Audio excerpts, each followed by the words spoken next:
Hi, good morning, my dear student. Today we are going to discuss your class 8 SST.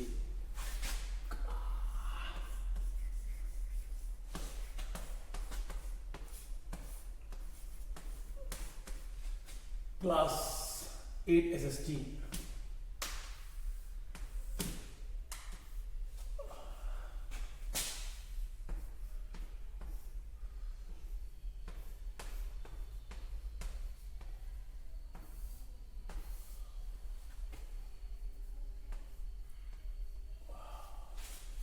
Chapter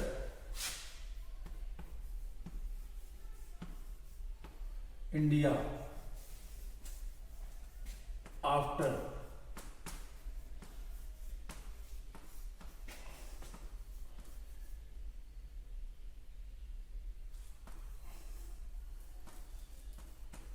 India after independence.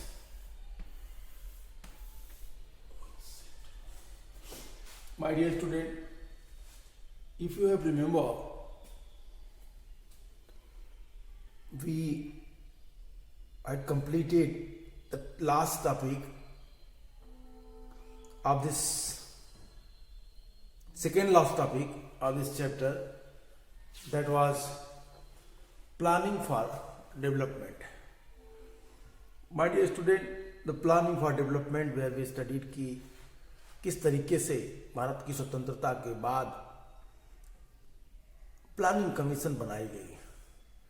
1915 वो time था जब एक नव स्वतंत्र देश के लिए, एक न्यू बॉर्न कंट्री के लिए जो अभी जस्ट ब्रिटिशर्स से फ्री हुआ था,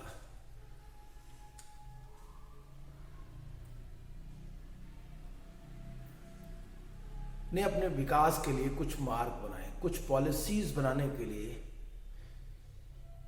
एक संस्था का गठन किया, और वो संस्था थी प्लानिंग कमीशन। पंडित जवाहरलाल नेहरू एक फोर्ट साइटेड मैन थे, प्राइम मिनिस्टर थे। उन्होंने वेस्टर्नाइजेशन के टेक्नोलॉजी, साइंस को देखा था। उन्होंने रसिया के सोशलिज्म मॉडल को भी देखा था।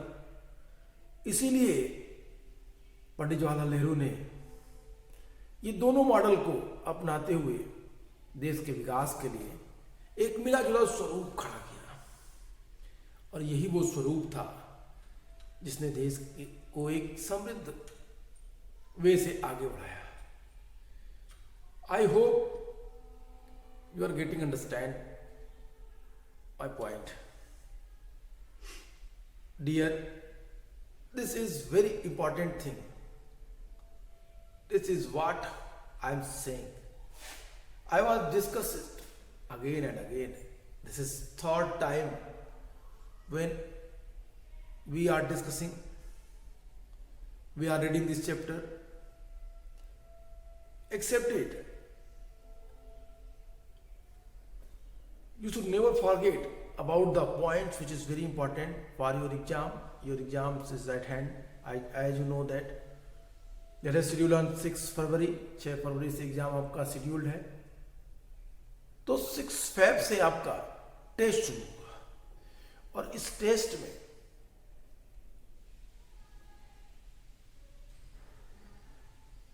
दिस इज एक 6 फरवरी आपका कॉम्पिटेटिव, आप ऐसा डेट है जो मे भी टेंटेटिव डेट है, आगे भी जा सकता है, लेकिन आपको अपनी तैयारी कंप्लीट रखनी है। It may be possible Feb last में भी आपका exam, it may be possible March में आपका एग्जाम, लेकिन आपकी अपनी प्रिपरेशन पूरी कंप्लीट होनी चाहिए। My dear student, if you have remember I told you the circumstances of India which was faced by the nationalist leader of India during 1950 decades. That was the time when we observed that a lot of things which was managed equality, minority, refugee problem, princely state, constitution making, language dispute, state farming, इस तरह की तमाम सारी दिक्कतें, और इसमें विकास की भी महत्वपूर्ण बात थी, डेवलपमेंट भी करना था. Unity and development, it was also the major task front of the nationalist leader. They accepted this obstacles, this task, and they did admirable work.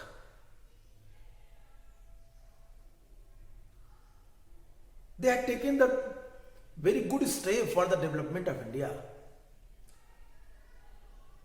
In their step, Planning Commission is one of them. And after all, we had seen कि हमारा देश, हमारा हिंदुस्तान एक विकसित देश के रूप में, एक समृद्ध राष्ट्र के रूप में आगे बढ़ा, विकसित हुआ. एक सबसे बड़ी जो बात थी राष्ट्र के लिए, देश के विकास के लिए, वो ये था कि किस तरीके से हमारा राष्ट्र आगे बढ़ेगा, किस तरीके से हम प्रॉपर फॉर्म में डेवलप होंगे. My dear, without any confusion you should firmly remind that कि हमने अपने चीजों में काफी सफलता प्राप्त की. हमारा टॉपिक लास्ट टॉपिक था. हम लोग जब लास्ट क्लास में बात कर रहे थे, what we are discussing our last class, the topic was the nation 60 year on. The nation 60 year on.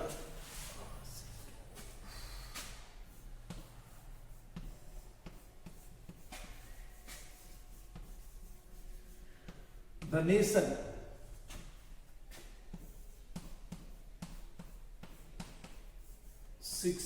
year on. ये हमारा टॉपिक, लास्ट टॉपिक है इस चैप्टर का. अभी 60 की जगह 70 हो गया है.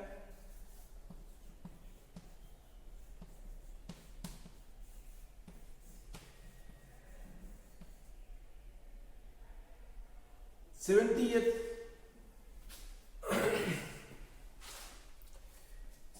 ईयर्स. लेकिन अभी चूंकि आपका बुक में 60 ईयर है, तुम 60 ईयर पढ़ेंगे. कहता है 2007, that was the time when India entered in his 60 year. अपने 60वें साल में 2007 में इंडिया आ गया. और इस रेशियो से देखेंगे तो 70 ईयर्स 2017 और अभी 75 ईयर कह दें तो बुरा नहीं होगा. अगर 75 ईयर करें तो 2022 में भारत अपने 75 ईयर में प्रवेश कर जाएगा. हमारा देश 75 साल पूरा कर चुका. 75 ईयर्स हमने कंप्लीट किया देश के विकास के लिए, देश की उन्नति के लिए. जो डेवलपमेंट हुए,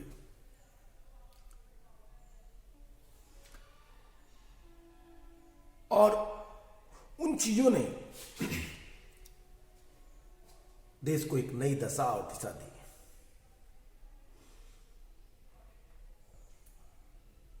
कई सारे प्रधानमंत्री, कई सारे अप्रोचेस,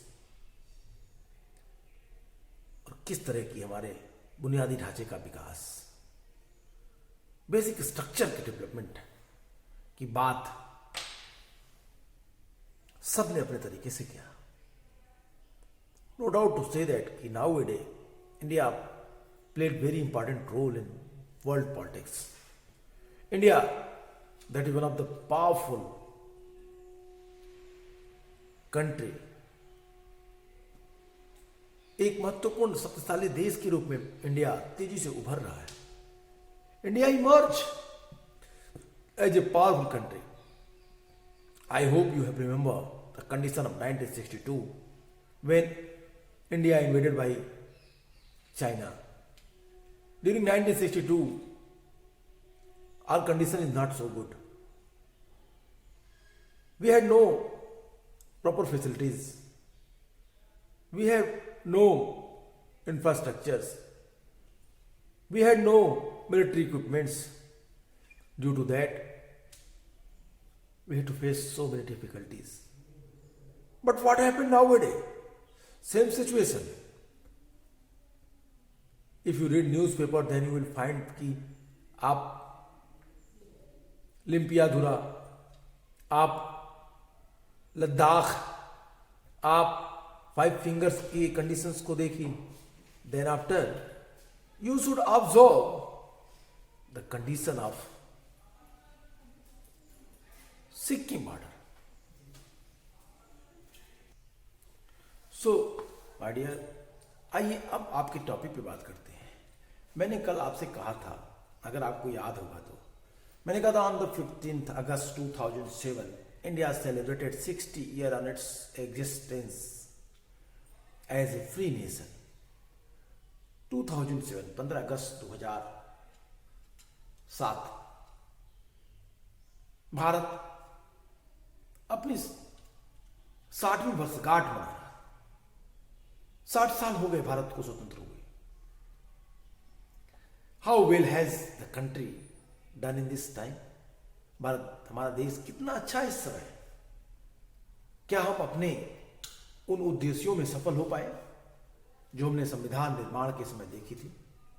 जब भारत देश का संविधान बन रहा था तो हमने भारत के विकास के लिए जो पैरामीटर सेट किए थे, क्या वो पूरे हुए? How well has country done in this time and to what extent has it fulfilled the ideal set to in its constitution. जो आदर्श थे संविधान के, क्या वो भारत के सभी नागरिकों में पर्याप्त रूप से उपलब्ध थे? इन चीजों पे अगर विस्तार से देखें, if you will minutely about all the points, then you can easily understand that we are facing some difficulties, but we are in the process of developing. हमने बहुत कुछ किया, we did it. अभी हमें बहुत कुछ करना बाकी है. हमारा बेसिक स्ट्रक्चर दूसरे देशों की तुलना में काफी भिन्न है. On other hand, deep division persist despite constitutional guarantees. The untouchables, or as they are now referred to, the Dalits, face violence and discrimination. We are difficulties. What we have facing nowadays? First we will discuss the difficulties. First we discuss the problems, which is also practices in our society nowadays. Till today, आज तक ये चीजें चल रही हैं. क्या अगर आप ऑब्जर्व करें अपने आसपास के सोसाइटी में, समाज में, तो आपको ये चीजें दिखने को मिल जाएंगी. जैसे on the other hand, I mean to say that कि when you will observe surrounding you in a society, the deep division present despite constitutional guarantees, the untouchables, or as they are now referred to, the Dalits, face violence and discrimination. हमारे संविधान में right to equality के through सभी को समान अधिकार दिया गया. Everyone equal before law. This is clearly mention in our constitution. But in our society, the Dalits, depressed class people, Poor people nowadays also they are discriminated. Untouchables, their condition is not so good. आज भी right to equality के बाद, right to liberty के बाद उन्हें उस दशा में जीना पड़ रहा है। कम उम्र में थोड़ा सुधार हुआ, लेकिन आज भी अभी उनके लिए बहुत कुछ करना बाकी अभी बचा है। That's why I am saying the deep division present in our constitution, they face violence and discrimination in many parts of rural India. They are not allowed to access to water source, temple, park and other public place. Now a time also, Dalits and depressed class people, they cannot enjoy the public paths, water, especially in the village area, countryside area. They have no right. They are not allowed access to water source, temples, park and other public place. And despite the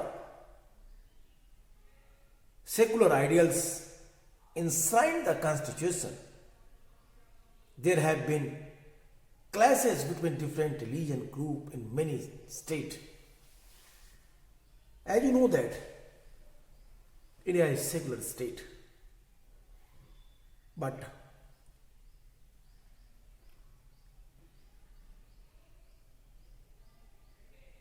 the major riots happen time to time in India. Bharat में दंगे होते हैं धर्म के आधार पर।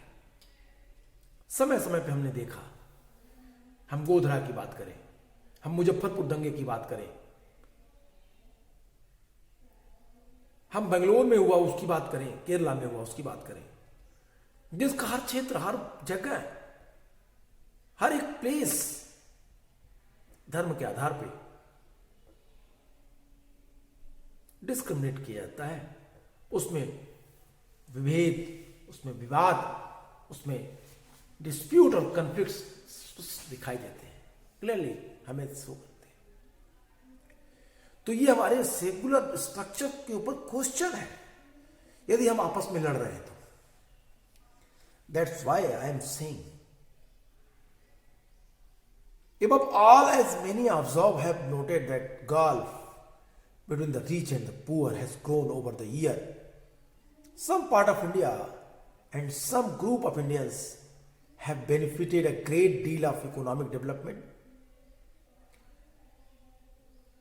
They live in large houses and dine in expensive restaurants, send their children to expensive private school and take expensive foreign holiday. My dear student, एक बड़ी समस्या हमारे देश के सामने ये भी है कि हमारा देश आर्थिक आधार पे भी बटा हुआ है, इकोनॉमिक बेस पे भी हमारा देश बटा हुआ है। Our country is divided on the basis of economic level. Someone so much prosperous and others they were more poor.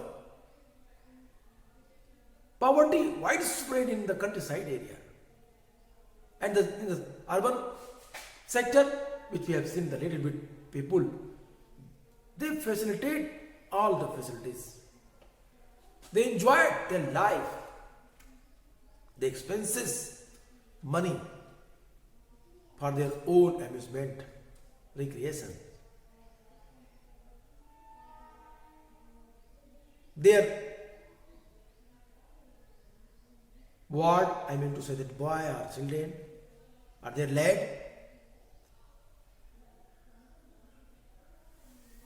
They are all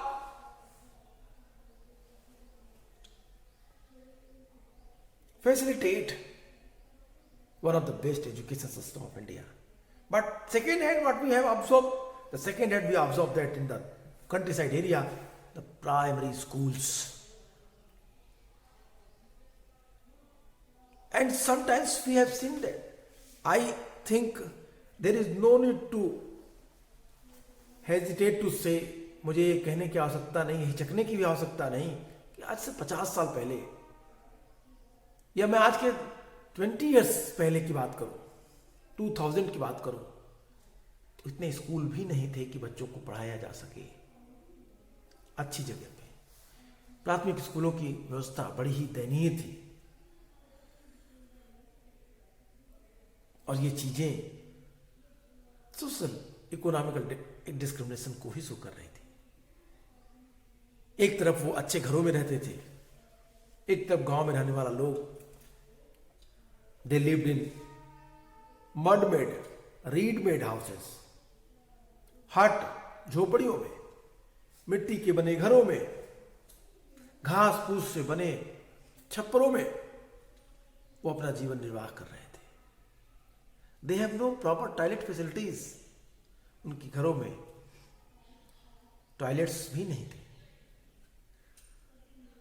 education नहीं थी, मेडिकल फैसिलिटीज नहीं थी, और एक तरफ समाज का एक वर्ग इन सारी चीजों को एंजॉय कर रहा था।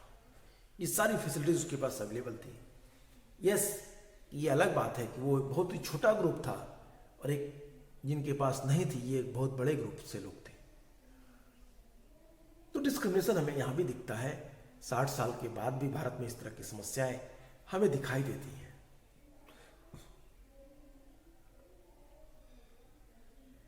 My dear, housed in urban slums are living in remote village on lands that in little they cannot afford to send their children to school.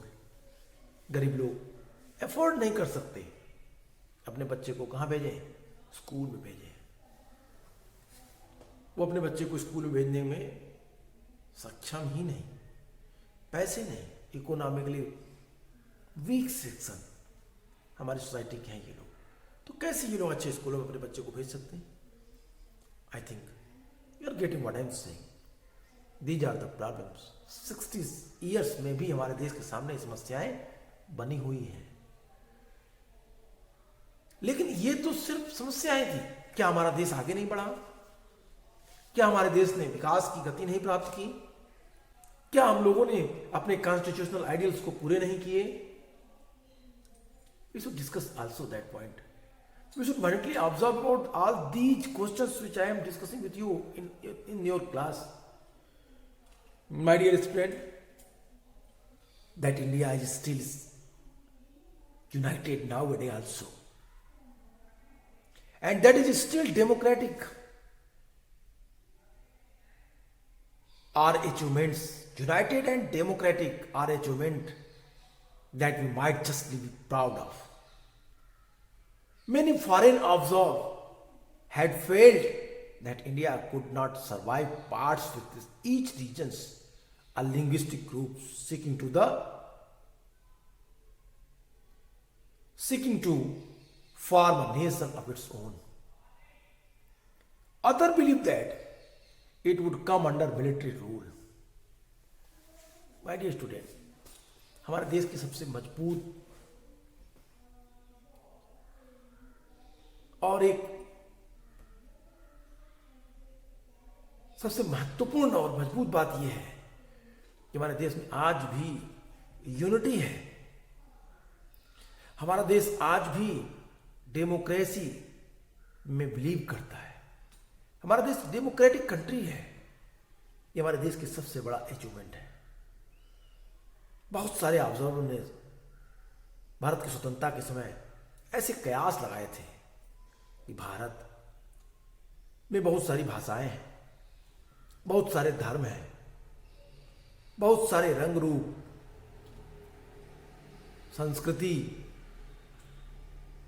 त्योहार, पहनावे, रंग, इनके आधार पर इतना विभेद है कि भारत एक दिन आएगा जब कई छोटे छोटे टुकड़ों में बट जाएगा।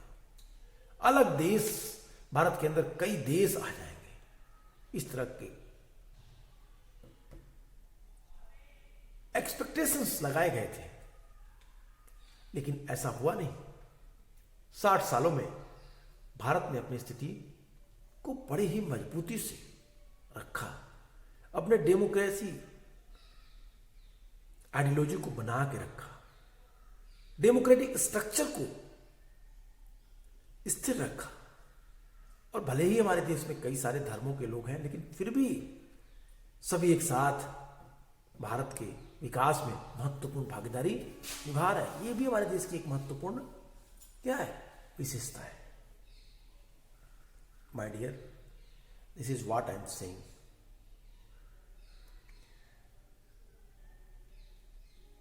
However, as many as 13 general elections have been held since independence, 13 general election हो चुके हैं, अभी 15 से ज्यादा हो चुके हैं। 15 general elections held. My dear, it is also the great opportunity for us that we are practicing, we are enjoying the general elections after 5 years. General elections have been held since independence, 13 general elections, as well as the 100 of states and local elections are held.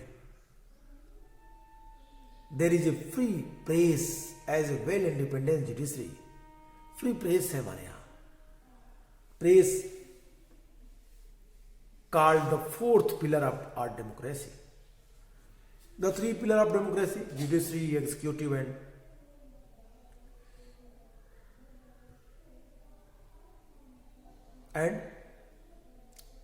tell me, मैंने आपको बताया था, मैंने कहा था न्यायपालिका, व्यवस्थापिका और कार्यपालिका। एक कार्यपालिका है, एक व्यवस्थापिका है और एक न्यायपालिका है, और तीसरा प्रेस है। ये चार भारतीय लोकतंत्र के स्तंभ माने जाते हैं।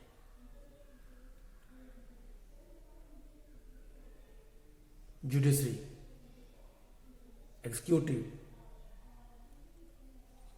और legislature, then after press. These are called the four pillars of our democracy. Freedom of speech and expression. This is also our quality.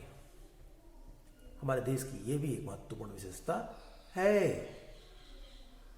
My dear student, this is very strange matter. हमारे साथ एक सबसे महत्वपूर्ण बात यह है कि हमारा देश आज भी एक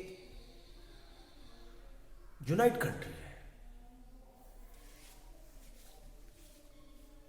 एक स्वतंत्र न्यायपालिका है जो न्याय करने के लिए स्वतंत्र है। Finally, the fact that people speak different language or practices different faith has not come into the way of national unity. भले ही भारत में कई सारे भाषाभाषी, कई सारे रंगरूप, कई सारा पहनावा, कई सारे कल्चर हैं, लेकिन फिर भी भारत की राष्ट्रीय एकता के लिए बाधक नहीं है, हिंड्रेंस नहीं है। तो ये हमारी अपॉर्चुनिटीज है। इसलिए हम कह सकते हैं कि the constitution recognise the equality before the law.